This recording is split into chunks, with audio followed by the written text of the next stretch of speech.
Vamos orar? Obrigado, Senhor, por ter nos trazido aqui.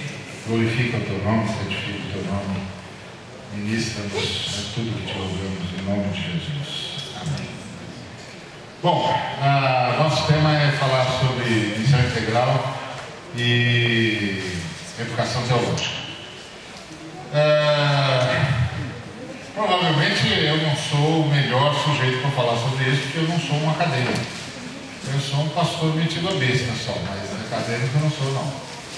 Mas sou um pastor que a vida toda lutou para melhorar o nível de preparo dos nossos alunos. Foi essa a vertente que me trouxe para perto da educação teológica, por causa de preocupação com a qualidade do culto e, portanto, com a qualidade da missão da igreja, porque uma coisa incide diretamente na outra. E isso é um desses axiomas, quer dizer, não tem nem o que discutir. A qualidade da missão da igreja local é proporcional à qualidade do culto. Bom, isso fecha a questão, encerra. Na igreja brasileira, o pastor é o centro da igreja, e se ele comprou, comprou, se ele não comprou, ninguém compra. Pronto. Se ele compra, todo mundo compra. Se ele não compra, ninguém chega perto da banquinha. E esse é o fato. Esse é um fato. Isso é uma história brasileira. E eu já vi essa história brasileira em vários matizes. Vários matizes. Por exemplo, até mesmo na tentativa de organizar a igreja. Quando a gente criou, a gente, que eu digo, todo mundo que criou a EVB em 1991, estava pensando em juntar as denominações e fazer os líderes denominacionais se unirem, blá, blá, blá, blá, blá, blá. Alguns anos depois, o Jales inventou um negócio chamado Conselho de Pastores de São Paulo e atropelou todo mundo, porque eles sabiam que a gente teimava em não saber, que as denominações não querem dizer nada, que toda aquela estrutura não quer dizer nada, que o que quer dizer mesmo é o pastor local. Você quer conversar com a igreja? Você tem que conversar com os pastores locais. Você não conseguiu conversar com os pastores locais? Você não conversou com ninguém. Você conversa com o presidente da denominação, o presidente da denominação é gente boa toda a vida, ele está realmente querendo fazer um bom trabalho, etc, etc, etc, mas ele não consegue descer no chão da fábrica. Esse é o caso. Não desce no chão da fábrica. Não desceu no chão da fábrica? Não. Então não chegou a lugar nenhum. É lá que a coisa acontece, moço.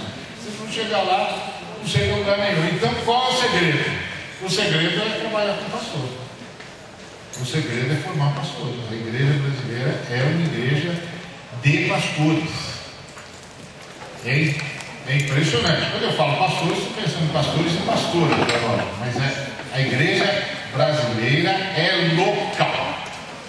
Bom, tem denominações, as denominações são mais ou menos fortes, mas a igreja brasileira é local. E eu estou pensando até nas denominações muito bem estruturadas. E há algumas denominações brasileiras muito bem estruturadas, herdaram isso da sua história pregressa de 100, 200, 300, 400, até 500 anos de existência. Mas a igreja brasileira é local. Por uma razão simples: o corte cultural brasileiro.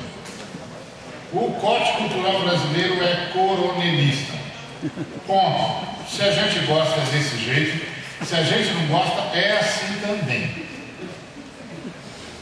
Infelizmente.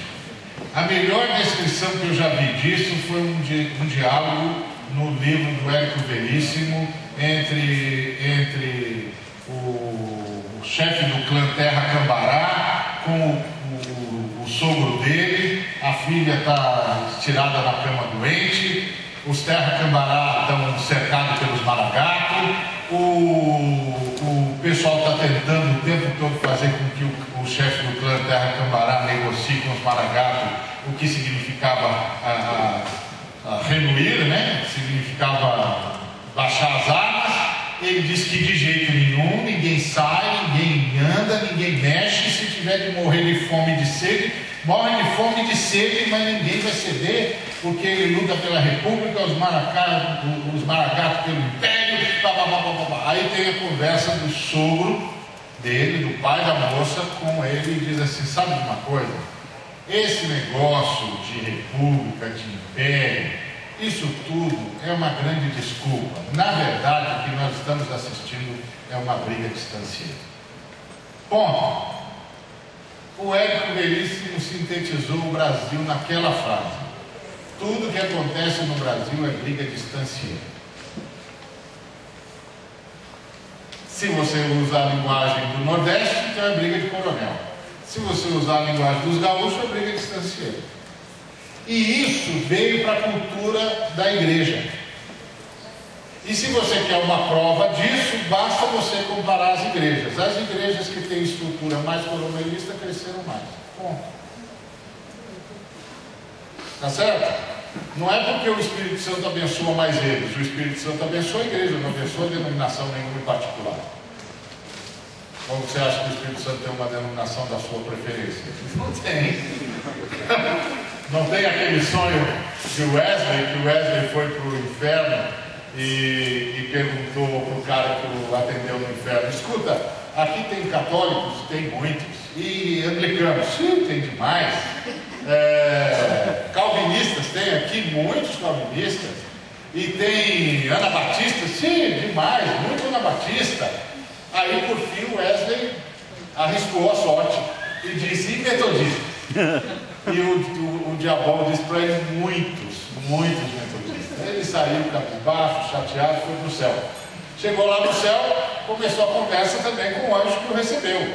Escuta, e aqui tem católicos? E o anjo disse: não, nenhum católico. Opa! E anglicanos? Também nenhum anglicano aqui. Não, nenhum. Calvinistas? Não, nenhum calvinista aqui. Não tem nenhum calvinista aqui? Não, nenhum. E anabatista? Também não tem nenhum anabatista aqui. Aí o Wesley, meio confuso, né? E agora arriscou de novo a sorte e disse: e metodista? E o anjo disse: também não tem nenhum metodista aqui. Então quem que tem aqui? Só tem aqueles que o sangue do Cordeiro lavou. É a única coisa que a gente vê quando o sujeito passa por aqui. Então, o Espírito Santo não tem nenhuma denominação da sua preferência. O crescimento da igreja é o crescimento da igreja. O Espírito Santo está derramando bênçãos e pronto. Agora, qual é a crise? A crise é quem fala melhor com a cultura. Porque conversão é departamento do Espírito Santo mesmo. Agora pregação é departamento nosso. E conversa com a cultura também é departamento nosso. E as igrejas coronelistas falam melhor com a cultura, com a cultura. Funcionando. Então as igrejas coronelistas crescem muito mais do que as igrejas democráticas. Por quê? Porque o Brasil não é uma democracia. O Brasil tem eleições, mas não é uma democracia. Vamos deixar isso claro, para a gente não ficar fazendo de conta que está falando de um país que não existe. O Brasil não tem democracia. O Brasil tem eleições proporcionais. A eleição no Brasil não é nem distrital mista, é proporcional. Proporcional é uma eleição bancada pelo poder econômico. Ponto final. O pessoal vota, quem mais aparece e não conhece. Então isso é uma forma de fazer eleição para produzir coronéis, ou para garantir que os coronéis que estão financiando tenham muito poder. Isso não é democracia. Tá certo? A gente pode ter a eleição mais rápida do mundo, a gente pode ser o gatilho mais rápido do Oeste, mas democracia nós não temos não. A gente só tem uma maquininha boa. A nossa maquininha é maravilhosa. Ninguém tem uma maquininha como a nossa. Mas democracia nós ainda não chegamos. E nós precisamos chegar. Se a gente não chegar, nós não vamos ter país nenhum daqui a pouco. Porque você vai você vai sempre elegendo aqueles apaniguados do poder econômico ou dos outros poderes que disputam as eleições no Brasil, porque o Brasil tem muitos votantes e poucos eleitores. Porque eleitor no Brasil é o cara que banca, o cara que financia. Se você vai ser vereador em São Paulo, se você não tiver R$1,5 milhão, volta para casa, filho, você não tem chance para ser vereador. Vereador, se você for tentar ser deputado estadual, você já tem de ir com uns 2,5 milhões. Se você for tentar ser deputado federal, é daí, 2,5 milhões, 3. Você tem? E se você tivesse, você ia jogar tudo numa eleição? Não. Então quem tem que vai bancar você? E aí quando você for eleito, você vai prestar atenção no meu voto isolado, na urna indevassável, ou no cara que dava as malas cheias de dinheiro? Você vai trabalhar para quem? E aí adianta eu acreditar no seu discurso? Eu sei que não sou eu que estou bancando você, que não é você que está me bancando. Você sabe que você não está me bancando, que tem um outro cara me bancando. Você vai acreditar no meu discurso? Por quê? É por isso que as propagandas eleitorais no Brasil são cada vez mais um show. Porque não tem democracia. E isso repercute na igreja. A gente não para pensar, a gente acha que nós estamos num mundo que nós fazemos parte de uma ilha. Nós não fazemos parte de uma ilha, não. Nós estamos pregando no Brasil, nós estamos convertendo brasileiro e nós estamos cuidando da igreja como brasileiros. Tá certo? E toda essa nossa tentativa de importar modelo só dá zebra. Porque chega aqui e nós abacaia com ele, como diz o outro. E não dá, nossa cultura é muito forte. Nós temos uma cultura muito forte.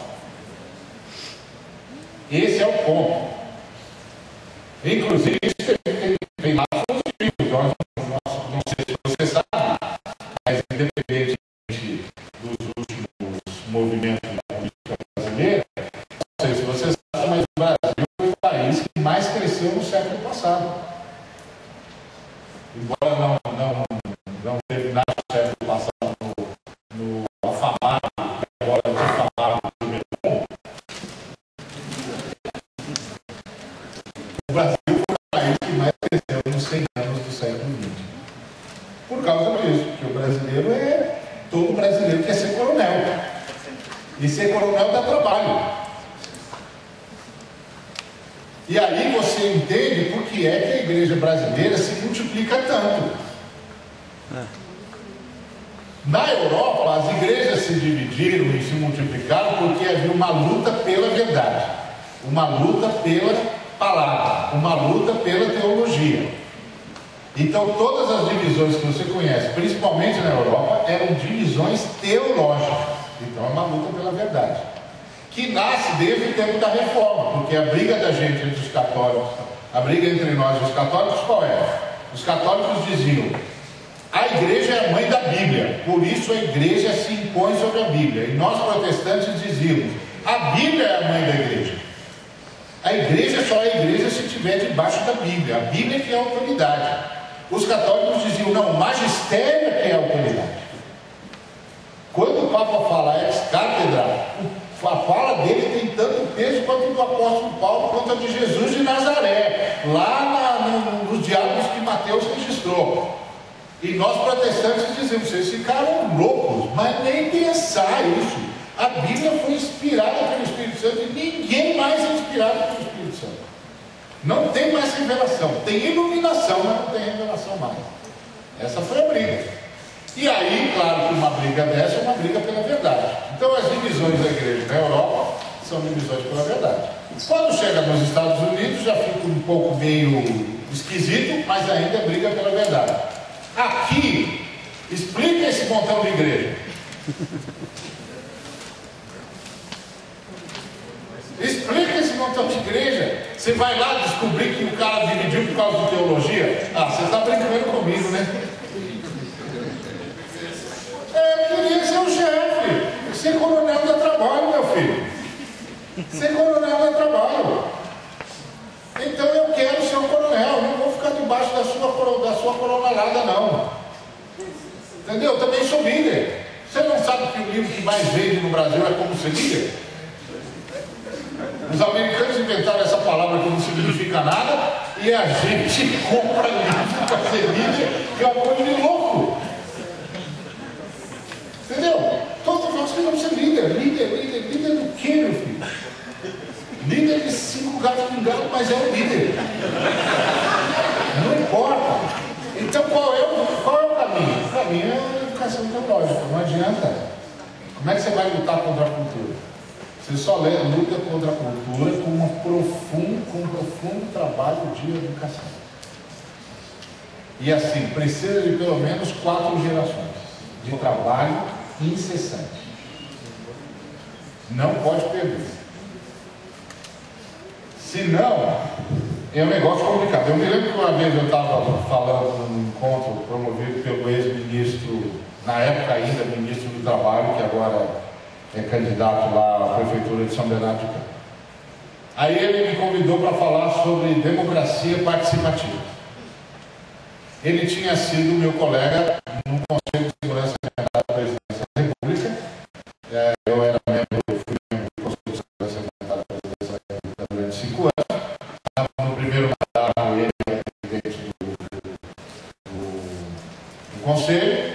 No segundo mandato, nós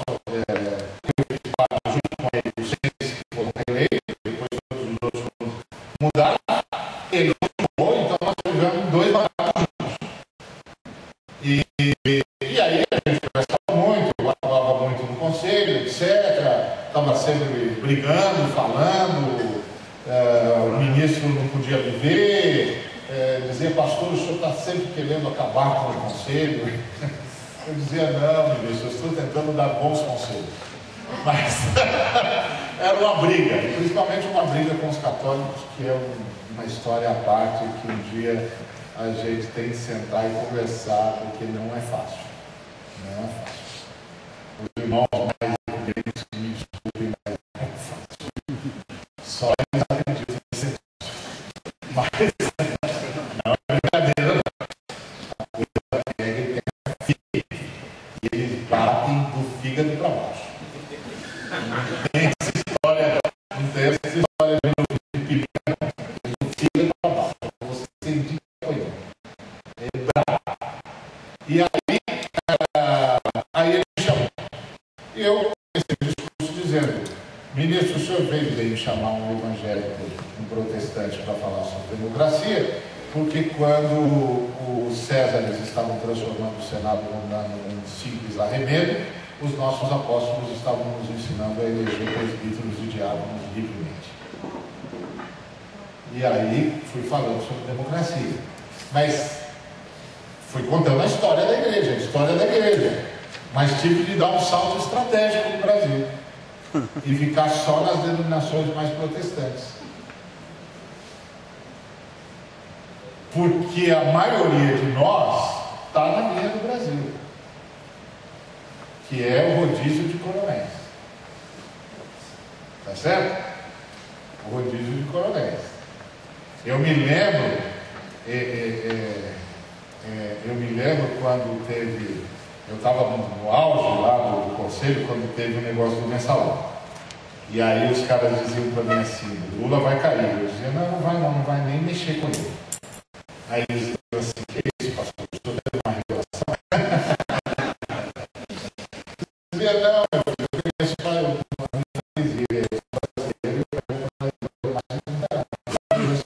o eleitorado.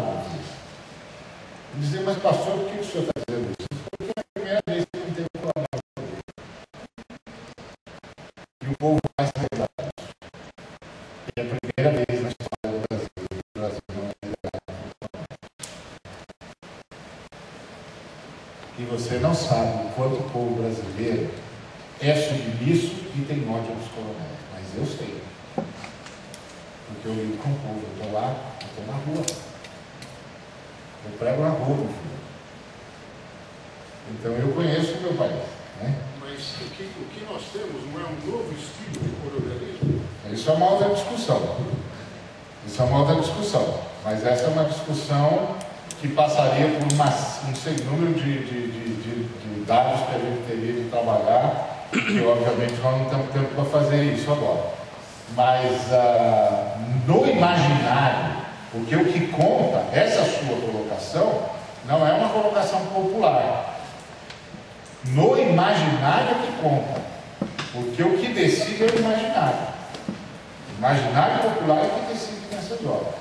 Os dados, depois, se a gente não se corrigir. Esse é o ponto. Então, o imaginário popular venceu em cima. Eu devia. Eu sou crente, não tinha perdido uma grana preta. Entendeu? Se eu fosse daqueles crentes modernos,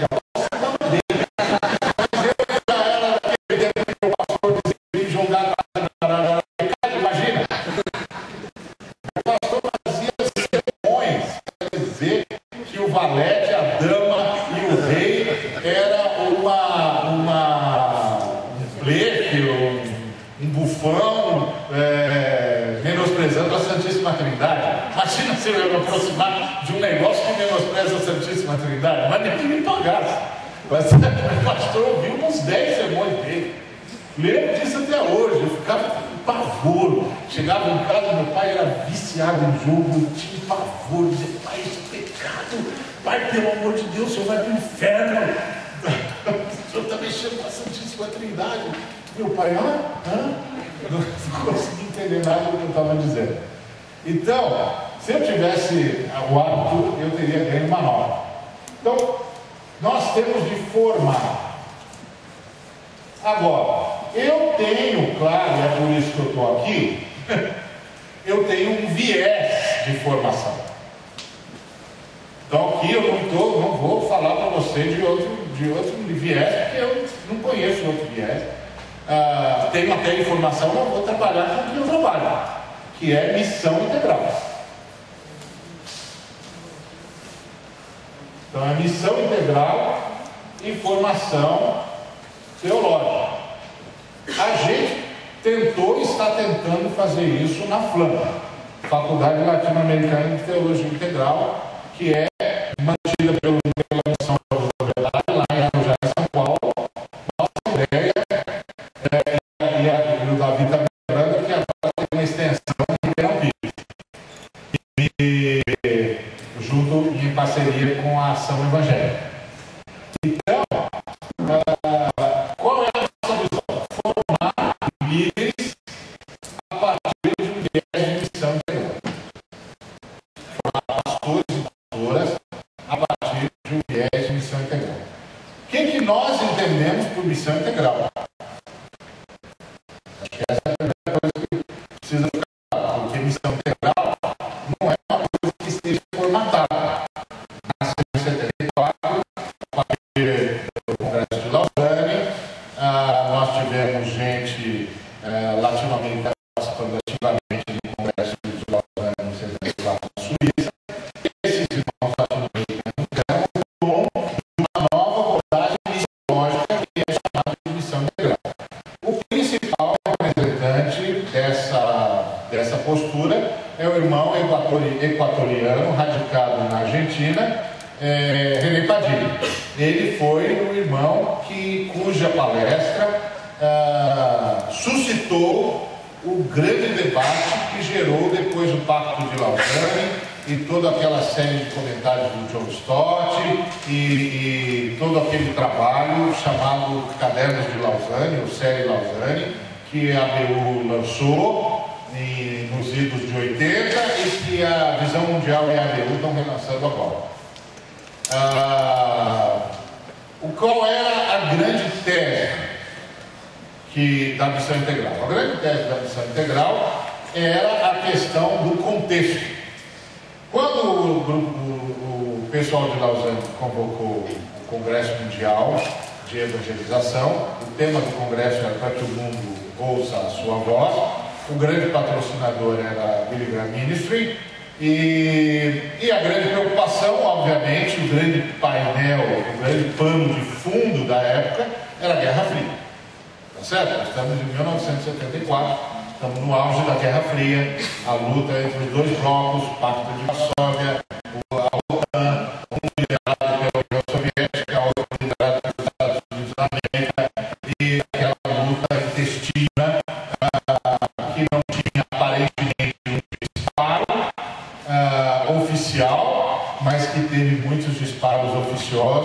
e esses disparos oficiais nos mataram muita gente em muitos lugares, inclusive no Brasil. Porque nós caímos no regime de exceção, justamente porque éramos um quintal da OTAN, e a OTAN não podia se dar ao luxo de ter alguém no quintal com muita gente sem saber o que estava. Porque, na verdade, não éramos comunistas, nós tínhamos que ter aquela linha que é os mamuts. E você está numa guerra entre dois mamuts e você avisa para eles que é não alinhado. Ele olha para você e diz: você está brincando comigo, né? Você está brincando que você não vai tomar partido? Não, vamos assistir aqui a briga. Mas não vai não, Charlie. Mas não vai não. Aí o mamute que está mais perto, pega. E o mamute que estava mais perto, estava logo em cima da gente, pegou a gente, pegou o Paraguai, pegou o Uruguai, pegou o Peru, pegou a Argentina, pegou tudo, o Equador, pegou todo mundo. Ficou todo mundo sob regime de exceção. E se a gente gostou era assim, se a gente não gostou era desse jeito. Era a Guerra Fria. 1934, auge da Guerra Fria. Todo mundo sob regime de exceção. A fome comendo solta, a miséria comendo solta e a tortura comendo solta. Gente morrendo para tudo quanto é lado. Os nossos melhores jovens sendo assassinados nas lutas de guerrilha, nas lutas no interior do país, as nossas melhores cabeças sendo torturadas, nossas mulheres maravilhosas saindo abrigadas e vingadas, e está tudo muito bem. O Brasil era tricampeão do mundo. Não dá para fazer um negócio desse e fazer de conta que a gente não viu. Tá certo? Aí os caras chamam em 74 uma convenção e chamam os latino-americanos. O que você acha que os latino-americanos vão dizer? Todos os latino-americanos crentes, todo mundo crente. Todo mundo crê na Bíblia, todo mundo crê que só Jesus Cristo aceitou, que só a salvação de Cristo no céu, embaixo do céu, embaixo da terra, em lugar nenhum. Todo mundo crente, mas todo mundo diante da fome, diante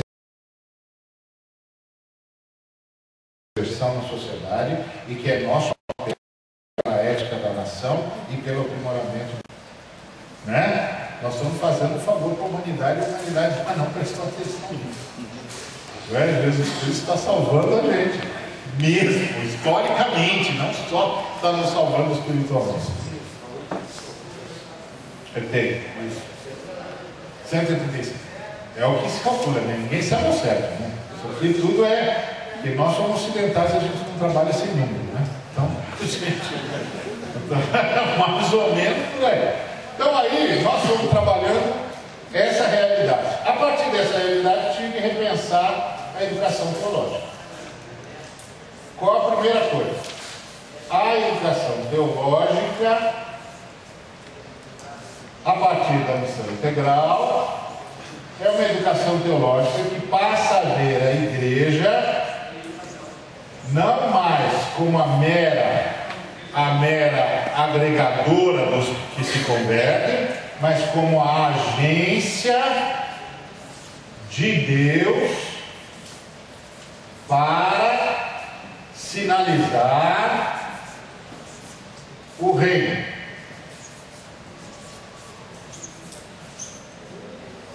Então a primeira coisa que tem de mudar é o paradigma de igreja, porque teologia você faz para a igreja. É verdade que alguns colegas esqueceram disso, mas teologia a gente faz para a igreja, é para a igreja local. Se você não faz teologia para a igreja local, você não precisa fazer teologia, porque quem consome teologia é a igreja. E é para que a igreja seja abençoada e saiba para onde ir. Então a primeira definição que tem de trabalhar é a definição de igreja. Igreja deixa de ser o ajuntamento de crentes para ser a grande agência de Deus e mais a retomada da humanidade, do conceito de humanidade. Então essa foi a primeira coisa que nós fizemos no nosso trabalho lá na FLAM, que foi uma outra proposta eclesiológica. Começamos a mexer na eclesiologia. Por quê? Porque nós não tínhamos a vantagem da turma da missão integral, é que a missão integral, obrigado, a missão integral não tem de trabalhar com a soteriologia. A gente crê no novo nascimento, e todo mundo que só é salvo se crê em Jesus Cristo e nascer de novo. Então não precisamos mexer mais nisso. A gente não precisa mexer na bibliologia. Os caras da missão integral acreditam que a Bíblia é a palavra de Deus e pronto. Regra de fé e prática, infalível e pronto. Aliás, eu até brinco com os meus colegas mais liberais. Eu falo assim: você sabe por que eu estou escrevendo pra caramba teologia e você não consegue? É porque você nem acha o texto. Você fica a vida procurando o texto, rapaz. Você vai lá, esse aqui é da teoria, não sei do que, é da tradição, não sei da que. Até você montar um texto, eu já escrevi 10 artigos. Você não acha o texto, velho. Eu já estou com o texto aqui, eu abro o texto e vou em cima, porque minha questão não é questionar o texto, é questionar a realidade a partir do texto e perguntar ao texto como é que eu faço para interagir com a realidade para mudar a realidade. Se eu ficar tendo trabalho para descobrir o texto, moço, eu não vou sair desse negócio. Você fica aqui, anos tentando descobrir o texto. Eu já tenho o texto já está dado. Eu pego o texto e vou daqui para frente. Daqui para frente, por uma razão simples, moço. Tem gente morrendo na outra ponta. Tem sociedades inteiras se destruindo na outra ponta. Tem perguntas sem resposta na outra ponta. Eles não estão me perguntando se eu tenho dúvidas sobre o meu texto. Eles estão me perguntando o que é que meu texto diz que pode me ajudar, que pode ajudar a gente. O que está escrito aí no seu livro que pode me ajudar? Que pode tirar esse país desse negócio? Esses dias eu fui entrevistado por um repórter da época, da revista Época. Sabe qual foi a pergunta dele? Ele não veio me perguntar se a Bíblia era verdade ou se não era verdade. Sabe o que ele veio me perguntar? Ele falou assim: pastor, me diga, como vocês evangélicos protestantes vão poder ajudar a mudar a ética desse país? A partir do seu texto, o que é que vocês vão poder ensinar para a gente salvar esse país da corrupção? É isso que ele quer saber. Você acha que ele quer saber se eu acho que o negócio é da tradição javista, da tradição sacerdotal, da fonte que? Ele quer saber se o meu texto diz alguma coisa que tira esse país dessa situação de corrupção que tende a acabar, porque senão a nossa corrupção vai minar a nossa riqueza e vai minar a justiça social e nós vamos perder a maior chance que nós jamais tivemos na história. Está vendo? Um repórter, o cara está antenado. Ele olhou e disse: o Brasil está ficando rico, nós temos recursos, o mundo precisa de água, a gente tem água. Agora que o petróleo de todo mundo está acabando, a gente tem petróleo que não acaba mais. A gente tem terra, a gente tem gado, a gente tem biocombustível, a gente tem tecnologia, a gente está na crista da onda, nosso sistema econômico está jóia, mas nós não temos ética, pastor. Nós não temos ética, pastor, nós não temos moral. Os nossos políticos não valem o que comem. Vocês vão ajudar a gente? Olha a pergunta do repórter. Você fica pensando que o repórter vem para tirar uma da sua cara. Ele tira uma, eles sabem a diferença. Você pensa que eles não sabem a diferença?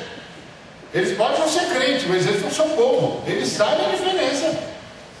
Se eles vão falar com aqueles nossos amigos que gostam de dar show, eles vão para fazer tirar uma mesmo. Aí faz aquelas perguntas bucós, fala aquelas perguntas idiotas, faz o cara ficar dando voto e falar besteira, entendeu? Mas eles sabem a diferença. Então quando ele chegou, que eu sentei à mesa, ele foi direto: pastor, como vocês podem ajudar o Brasil? Vocês vão alterar a ética do Brasil? Essa foi a pergunta dele. E eu disse: vamos. Não ia pegar fogo naquela hora, né?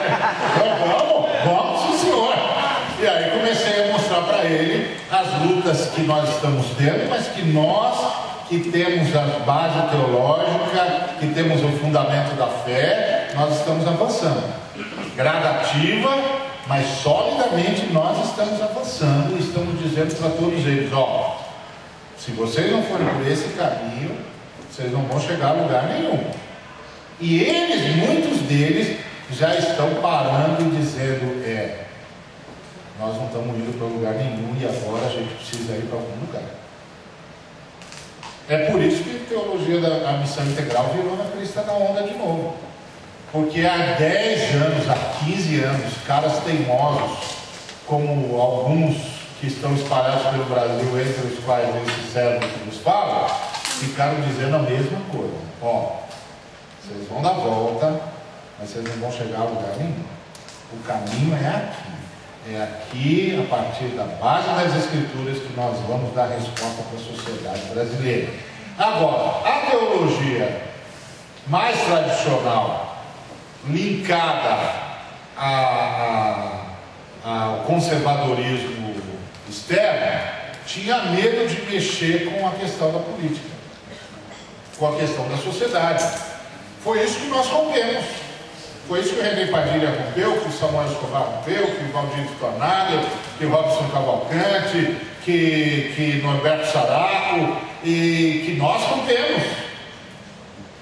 Nós dissemos: não, senhor, a teologia tem uma resposta, a teologia cristã tem uma resposta para a sociedade e tem uma proposta. Eu me lembro que em 1996 eu fui falar numa vigília cívica em São Bernardo do Campo, em relação à questão da Previdência, e eu levei lá um texto chamado Uma Proposta Cristã de Governo, baseado nas palavras de Jesus. E toda uma sociedade que se construiria a partir das palavras de Jesus, e a palavra-chave é: o maior de todos seja servo de todos. E aí eu fui trabalhando o significado de servo de todos nas Escrituras, o que isso significaria para a realidade brasileira. Fui fazendo a tradução, que é o nosso papel. Qual é o nosso papel de professores de teologia ou de consumidores de teologia e de pregadores? É o de traduzir o texto. Nós temos que traduzir o texto. O que isso significa na realidade que nós estamos vivendo, no país que nós estamos vivendo. E aí eu fiz uma proposta. Depois, ainda naquela época, o Lula estava começando a disputar os pleitos que ele perdeu, inclusive para o Fernando Henrique, e ele foi para a Suíça e tinha que falar num encontro do Conselho Mundial de Igrejas. Aí ligou para vir, onde eu trabalhava, pedindo permissão para usar aquele texto que a gente havia apresentado na vigília popular, cívica, lá no concílio, para deixar claro que no Brasil os cristãos estavam pensando em transformação social. Esse é o papel da teologia. Parece que o Congresso Brasileiro de Evangelização mantém mais o foco na missão integral do que o foco sobre ele, embora tivesse a mesma coisa. É verdade. É que o CBM... Eu escutei a pergunta. Ele disse que o CBM, o Conselho Brasileiro, o Congresso Brasileiro de Evangelização, manteve mais o foco na missão integral do que o CBM. Não é isso que você falou? Então, é verdade que o CBM é mais amplo do que uma proposta teológica em particular. Porque o nosso papel aqui no CBM é despertar todos os cristãos, independentemente do viés teológico que ele tenha, a fazer missão. Então, se ele for ultraconservador, tem que fazer missão. Se ele for neopentecostal, tem que fazer missão.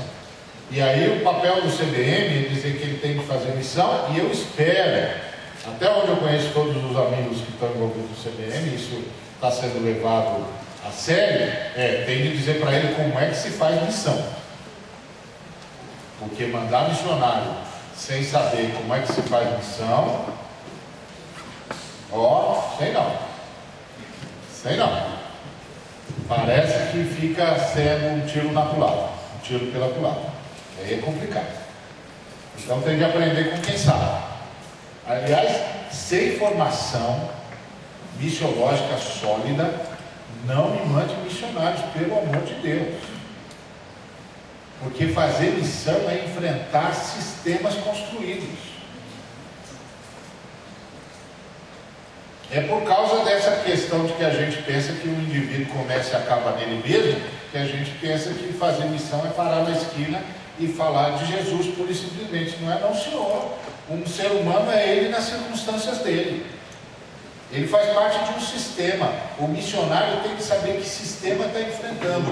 Porque o apóstolo Paulo disse que por detrás desse sistema é que estão os dominadores desse mundo tenebroso. O missiólogo não sabe disso, não sabe que sistema que está enfrentando, e não sabe como é que diz o Evangelho lá. E por onde o Evangelho pode entrar ali? Tem que tomar muito cuidado. Eu sei que tem um lado legal para o romantismo e para a espontaneidade, mas nós estamos saindo para fazer missão, né? Então, mantenha o coração pegando fogo, mas a cabeça treinada. Tá certo? Porque o Espírito Santo usa a cabeça da gente também.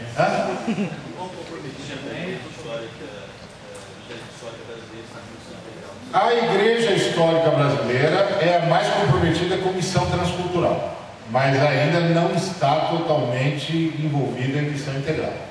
Agora, a maioria de todos os que falam de missão integral são das igrejas históricas.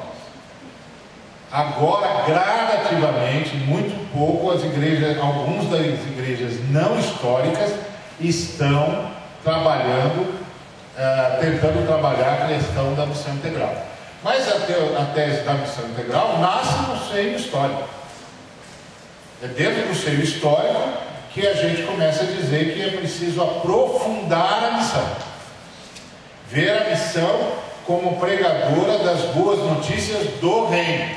Então, ver a igreja como uma agência do reino. Então, essa é a primeira ênfase que a gente está fazendo na revisão da educação teológica a partir da missão integral. A igreja como agência do reino.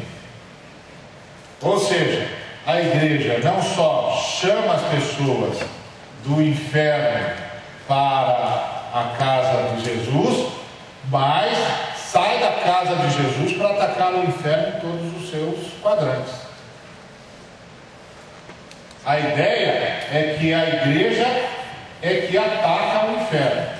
Jesus Cristo disse que edificaria a igreja e que as portas do inferno não prevaleceriam sobre ela.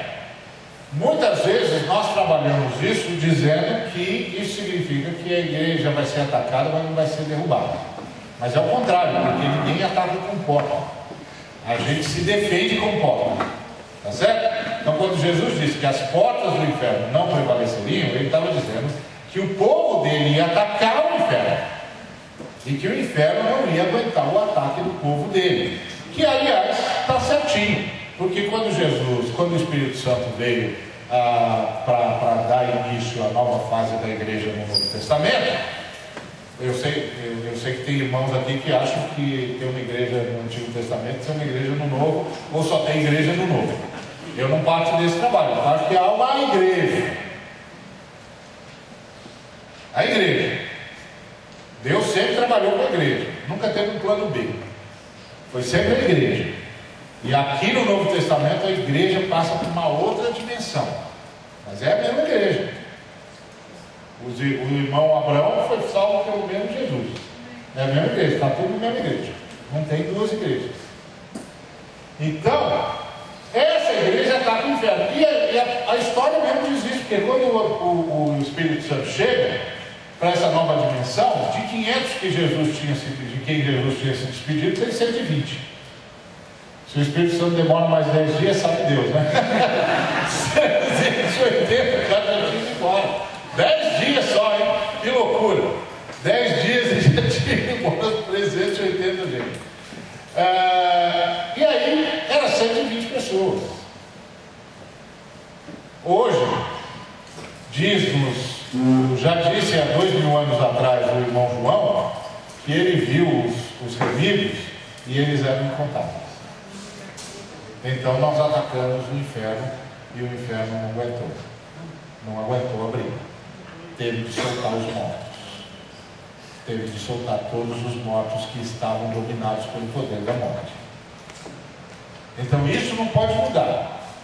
A igreja prega o Evangelho, prega a libertação espiritual, prega a transformação de vida. Agora, a igreja tem de atacar o inferno em todas as suas portas.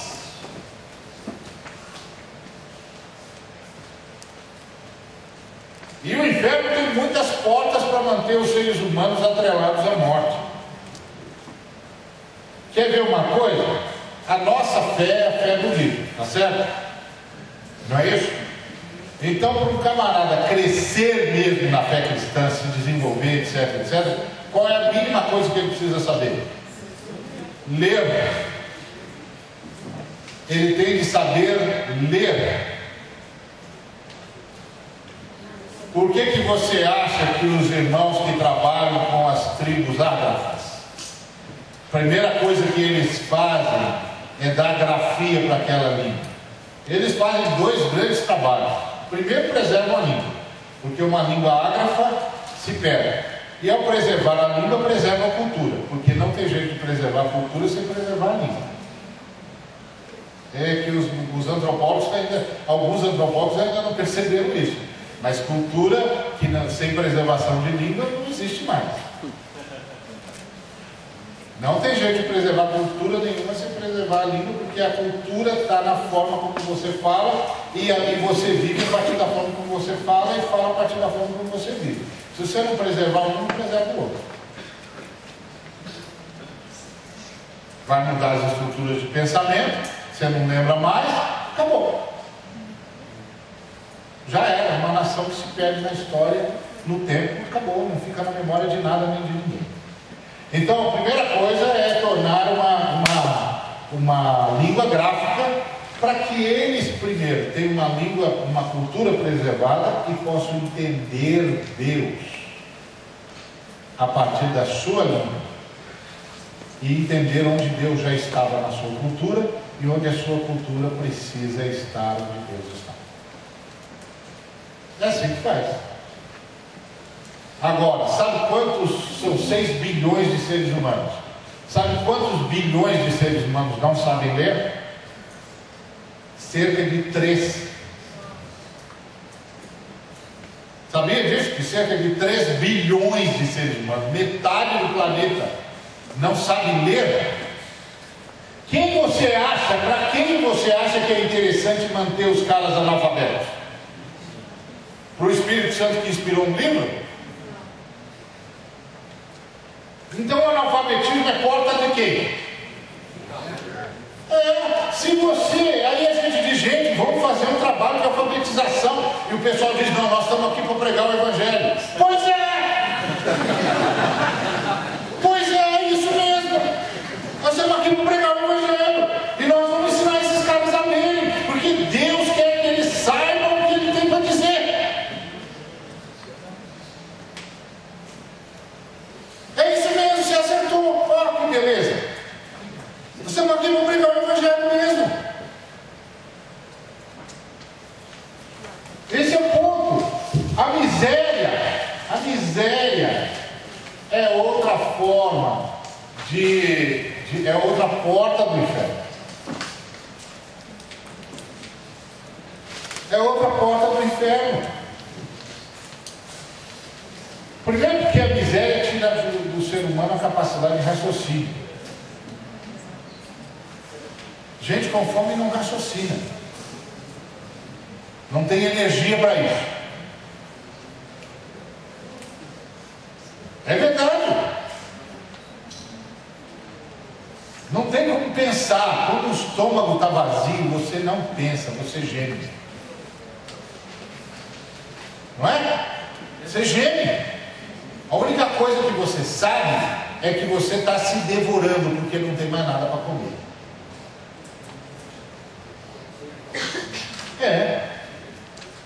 Você não tem mais nada para comer, você está se devorando até que você se mata de inanição. É a pior de todas as mortes. porque ela é absolutamente autofágica. Você consumiu toda a energia que tinha até morrer. Como você vai pregar para uma pessoa nesse estado e falar que Deus o ama? Principalmente porque miséria é fruto de injustiça, não é fruto de ausência de comida pura e simplesmente. Quando eu cheguei no Conselho de Segurança Alimentar, a ideia era, eu já trabalhava na coordenação do Estado de São Paulo da Ação da Cidadania contra a Fome e pela Vida, liderada pelo Betinho. Eu fazia parte dos coordenadores do Estado de São Paulo e fomos nós, os evangélicos, a maioria do pessoal não sabe, mas a forma de trabalho que melhor resultado deu na Ação da Cidadania, na época do Betinho, foi a que São Paulo usou. E fomos os evangélicos que fizeram o programa aqui. Porque conversem com o Oswaldinho. O Oswaldinho chegou para mim e disse assim: Ari, nós estamos sendo chamados pela OAB, porque nós tínhamos participado da ética pela política lá naquela coisa do Collor. Aí o Oswaldinho falou para mim assim: Ari, nós estamos sendo chamados pela OAB. Eu disse: o que está vendo, Oswaldo? Ele falou: é o negócio do Betinho. Vamos lá, chegamos lá. O presidente da OAB do Estado de São Paulo disse o seguinte: nós estamos tentando implementar a Ação da Cidadania contra a Fome e pela Vida aqui em São Paulo, não está dando certo, porque esse povo não se entende. Então eu resolvi que tinha de chamar vocês, porque vocês começam o negócio que vocês fazem. E é o seguinte: nós não estamos conseguindo nos entender aqui. Vocês têm alguma proposta? Aí o Oswaldinho falou para mim assim: Ari, você acha que dá para a gente montar um projeto aqui? Eu falei: acho que dá. Então vamos sentar. Sentamos e chamamos outros irmãos: o pai faz isso, faz aquilo, para lá, pronto, fizemos um projeto. Aí fomos para a reunião. Chegamos na reunião, o presidente da OAB sentou lá na tribuna de honra e chamou a gente para sentar com ele. E disse: é o seguinte, os evangélicos aqui têm uma proposta. Pode falar, qual a proposta? Aí a gente falou: a proposta é fazer isso, começa assim, organiza assim, faz assado, pega os dados aqui, parará. Aí o cara da OAB disse: para mim é isso aí. Aí os outros: é isso aí. Então vamos organizar o comitê.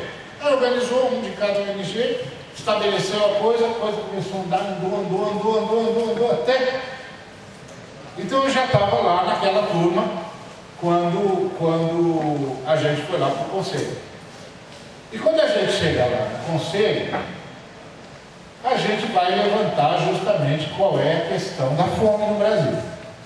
Aí descobrem que os caras da Organização Mundial de Saúde dizem que para não ter fome tem de ter produção de 1.680 calorias por dia. Certo? Então qual é o problema do Brasil? Quanto é que a gente produz? Aí, para nosso espanto, o Brasil na entre safra, no pior momento, produzia 3.100 calorias per capita dia.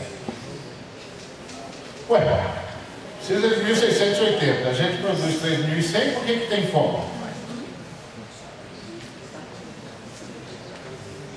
É política, a fome é política. É injustiça social. Temos de começar a atacar a injustiça social para preservar a nação. Para preservar a nação. Inclusive para preservar a nação historicamente. Para que não haja juízo de Deus.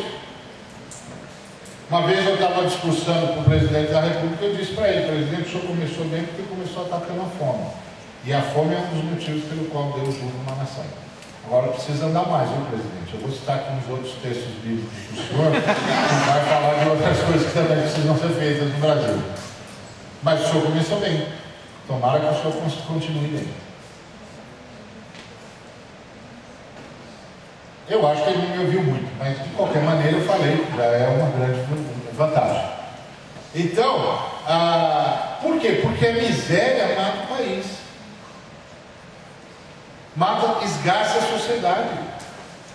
Se não houver nação para todo mundo, não há nação para ninguém. Mais cedo ou mais tarde, não vai haver nação para ninguém. Então a igreja é uma agência para o combate a toda sorte de ação do inferno. A igreja combate o inferno em todas as portas.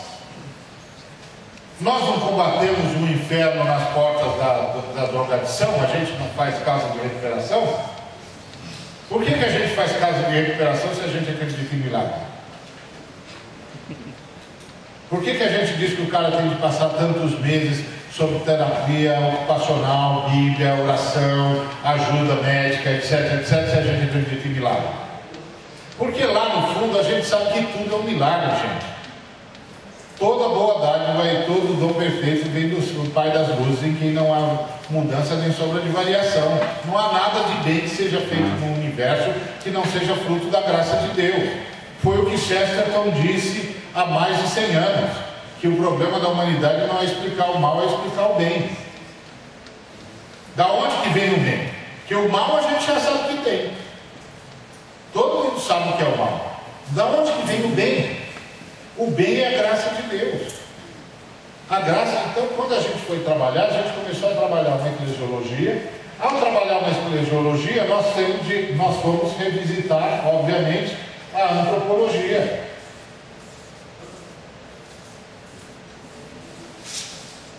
Que é o homem para que Deus te lembre. Porque a igreja é igreja de gente. Então, o que é o homem para que Deus te lembre? Então, qual é o postulado que nós fizemos? Que o homem, à imagem e semelhança de Deus, é necessariamente um homem coletivo. Por quê? Porque Deus é uma família, criou algo à sua imagem e semelhança, só podia criar uma outra família. Deus é uma comunidade, criou algo à sua imagem e semelhança, só podia criar outra comunidade.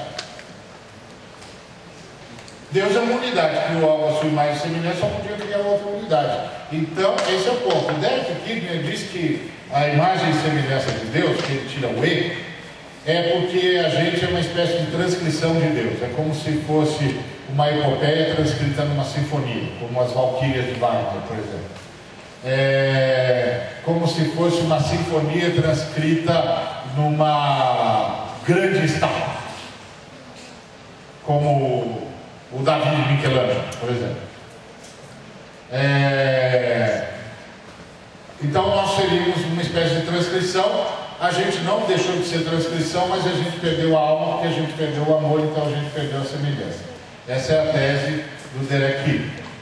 E aí eu, já pensando em termos de missão integral, fiz um apontamento diferente, porque o Noé Stanley diz que pensador latino-americano não tem tese, tem apontamento. Tem anotações. Então eu fiz umas anotações. E aí a minha anotação é que, se o Derek Kidner estava certo, então os anjos também podiam ser chamados de imagem e semelhança de Deus, porque os anjos também são uma transcrição de Deus. Inclusive há anjos que têm o atributo de ser manifestação da presença de Deus. E outra coisa, os anjos que não caíram não perderam nada do que eles tinham desde sempre. Então eles é que são imagem e semelhança. Só que eles não são, porque a Bíblia diz que só o homem é imagem e semelhança de Deus. Então o que o ser humano tem que os anjos não têm? Mesmo os anjos que não caíram, principalmente os anjos que não caíram. Eles também são seres racionais como nós, eles também são moralmente responsáveis, porque eles vão ser julgados, e só seres moralmente responsáveis podem ser julgados. Então o que é que nós temos que eles não têm? E não é corpo, porque eles também podem se corporificar. Então o que é que nós temos? O que é que nos difere? Nós somos imagem e semelhança de Deus só porque Deus fez uma declaração, ou porque tem alguma coisa que nós temos? E aí, o meu apontamento é o seguinte, que guardadas as devidas proporções, nós somos as únicas criaturas de Deus que conseguem expressar o que só Deus é, que é a unidade. Deus é a unidade do Pai, do Filho e do Espírito Santo. E só nós conseguimos viver isso. Teve um cara chamado Stanley Rosenthal que disse que terminou, né? Não. E, olha, você não me avisou que tinha terminado, hein, meu?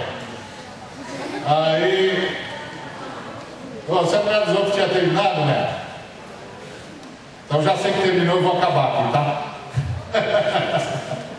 Então, o Stanley Rosenthal diz que na língua hebraica tem duas palavras para unidade. A palavra Errad e a palavra Yahid. Que a palavra Yahid é uma peça única e a palavra Errad é uma unidade que contém outras unidades, como um cacho de ouro. E que quando aparece o Shema, ouve ao Israel, o Senhor nosso Deus é único, o único lá é Errad. E da mesma forma, quando a palavra diz, deixará o homem pai e mãe, se unirá a sua mulher, e serão ambos uma só carne, a palavra é Errad. E é essa a ideia. Nós somos as únicas criaturas de Deus que têm a capacidade de expressar a unidade da verdade. Por isso nós somos imagem e semelhança de Deus. Isso significa que cada um é imagem e semelhança de Deus, porque todos nós nascemos para a unidade. E isso significa que o ser humano só se completa no outro. Isso muda a antropologia. O ser humano não é alguém que nasce e morre em si mesmo.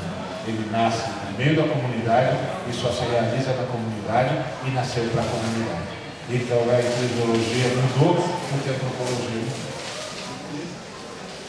Isso vai fazer da igreja uma agência contra o inferno, porque a igreja é necessariamente uma retomada do conceito de humanidade, um conceito de unidade que se perdeu na queda e que a gente redescobre na fé e vai levar para toda a humanidade. Então, educação teológica e missão integral é uma reconstrução de paradigmas que aprofundem a missão da igreja e a transformem em agente do reino. Amém?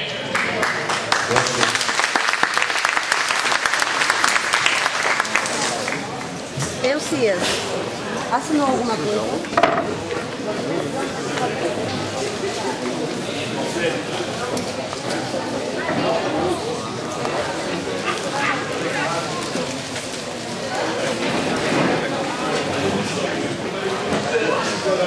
Só 3, né, que eu falei. Não é.